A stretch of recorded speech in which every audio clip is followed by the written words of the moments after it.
welcome back to my channel. So today I kind of have a part 2 to my last video. You got to watch me remove her old set, and now I'm going to show you how I prep her nails for a hard gel redesign. And I'm going to call it a redesign because we pretty much removed like 95% of the product that was on her nails because all of the color and stuff was embedded inside the nail. So it's not really a fill because we do have to build all of her structure and everything back. But you see, I'm just going to be pushing back her cuticles here, and I've already sanitized my hands and my client's hands because we did that at the very beginning of our service before we took off her old set. But yeah, so we're just pushing back her cuticles, and I'm going to take my hand file and refine her shape a little bit. That way, when we apply the product, I don't have to file so much of it away. And when you put color inside the nail, you can file away some of that color too when you are doing your finish filing, and it won't look so pretty on the sides. And this file is a Zulay file, I believe is what it is. These are just what I have currently. I've been trying out new files, trying to find what my favorite ones are. Currently, I think my most favorite ones are the Light Elegance Lexi line files, if I'm getting that correct. But they're always out of stock, so I have their Perfect files as well, and that's what I'm currently using because I use the last of the Zulay files.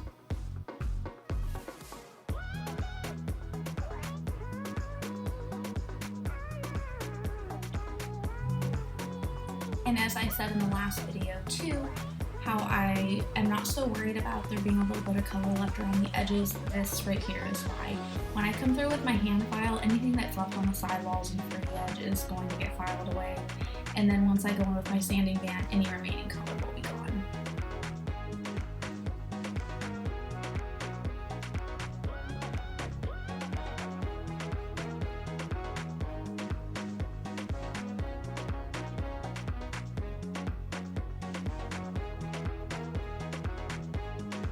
And I'm trying to get better about keeping my client's hand in frame, but I'm not perfect.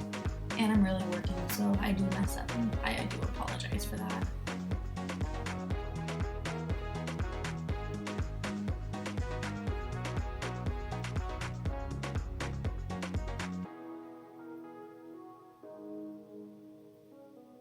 Alright, so now we're just going to dust the nails off. I am constantly dusting off my clients' hands during their services just so that I can see everything better and have a cleaner surface to work on, I guess.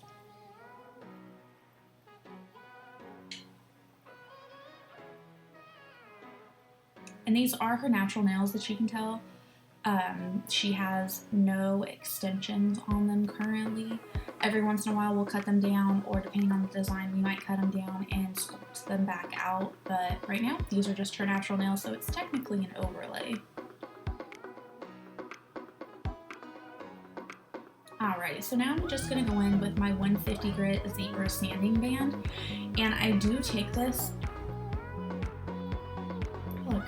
I do take this and I season it on my hand file before I go on my client's natural nails. That way I don't accidentally cut them. But I'm using this at between 4,000 and 5,000 RPMs. I've actually been liking it better around 4,000 RPMs. I find it just to be a little more gentle. But I'm just going to take it very gently, very softly on my client's natural nails. I'm blending in the old product that's left, removing any of that excess color, and then prepping her natural nails for our application.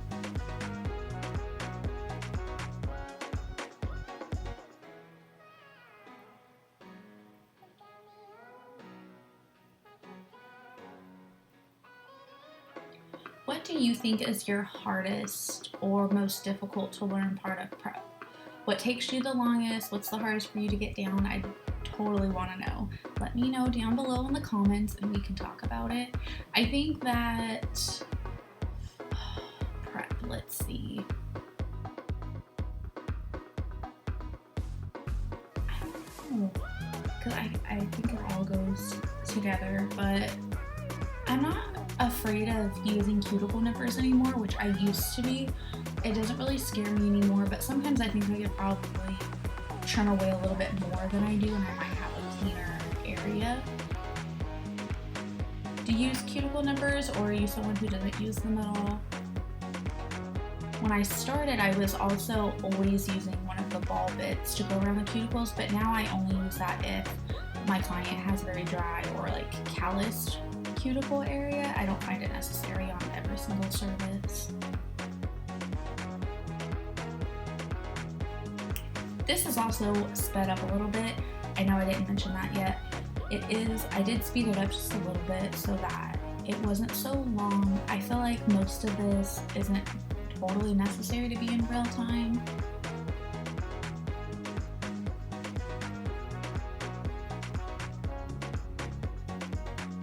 Okay, and now I'm gonna go in with my mini skipper bit from Atwood Industries. I'm pretty sure this is the mini one because I placed a new order and got the regular skipper bits, and they're bigger than this. But I bought this. This was in my very first order of nail supplies, and I've never replaced it. I've never bought another one, and I thought I just had the regular one, but now I'm thinking I must have the mini one.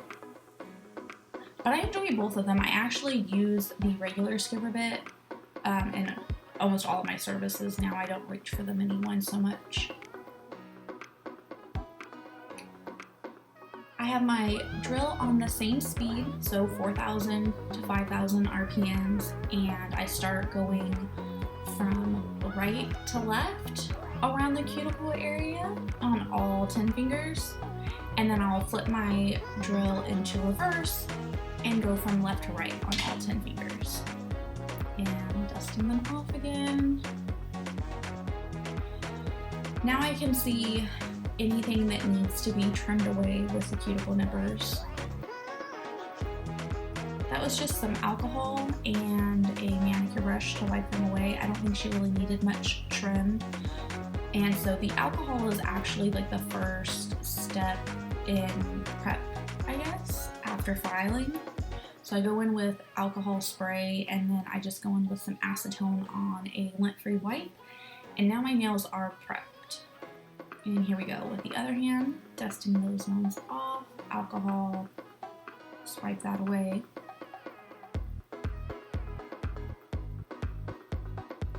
And acetone on a lint-free wipe. This is how I prep the nails before I apply my clear rubber base from the gel bottle. And that's what we're gonna go in with now. I just had a lot on my brush, you see, so I just put a little dollop on a couple nails until I had enough off. That way I didn't apply too much product.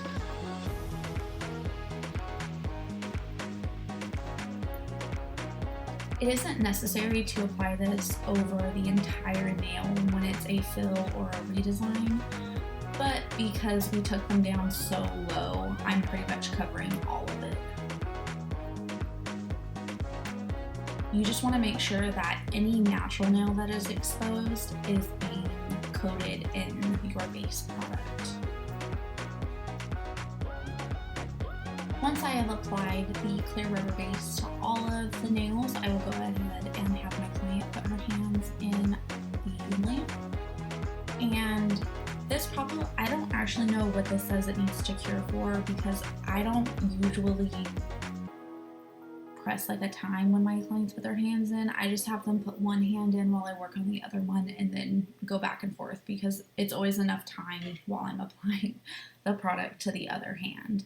But that really is the end of how I prep nails for a hard gel overlay, a hard gel extension, whatever you are doing with your hard gel. This is exactly how I prep the nails.